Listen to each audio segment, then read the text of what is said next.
അജാനൂർ പടിഞ്ഞാറേക്കരയിലും ആവിക്കരയിലുമാണ് വനിതകളുടെ പങ്കാളിത്തത്തോടെ കാടും ചെളിയും നിറഞ്ഞ മലിനമായ കുളങ്ങൾ സംരക്ഷണ ഭാഗമായി വൃത്തിയാക്കിയത്.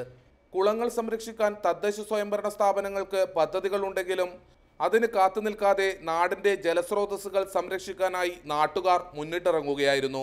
മണിക്കൂറുകൾ നീണ്ട ശ്രമദാനത്തിലൂടെ പായലും ചെളിയും നീക്കം ചെയ്ത് കുളങ്ങൾ ഉപയോഗയോഗ്യമാക്കി. പ്രദേശത്തിലെ കൃഷിക്കും കന്നുകാലികൾക്ക് കുടിക്കുന്നതിന് വേണ്ടിയും മാത്രമല്ല പ്രദേശത്തിലെ കിണറുകളിലൊക്കെ ജലം ഉണ്ടാകാൻ സാധിച്ചിരുന്ന ഒരു കുളമാണിത്. ഇപ്പോഴിത് വർഷങ്ങളോളമായി ഇങ്ങനെ വേസ്റ്റുകളും മറ്റൊക്കെ ഇട്ട് നശിപ്പിച്ച് കളഞ്ഞിരിക്കുകയാണ്. കാഞ്ഞങ്ങാട് ആവിക്കരയിൽ കുളം ശുചീകരണത്തിന് നാട്ടുകാർക്കൊപ്പം പ്രദേശത്തെ മുത്തപ്പൻ ക്ഷേത്ര ഭാരവാഹികളും ജനമൈത്രി പോലീസും പങ്കാളികളായി. ജലസംരക്ഷണത്തിനുള്ള മാതൃകാ പ്രവർത്തനങ്ങളായി മാറി അരനൂറ്റാണ്ടിലേറെ പഴക്കമുള്ള കുളങ്ങളുടെ ശുചീകരണം. സുനിൽകുമാറിനോടൊപ്പം റിപ്പോർട്ടർ, കാസർഗോഡ്.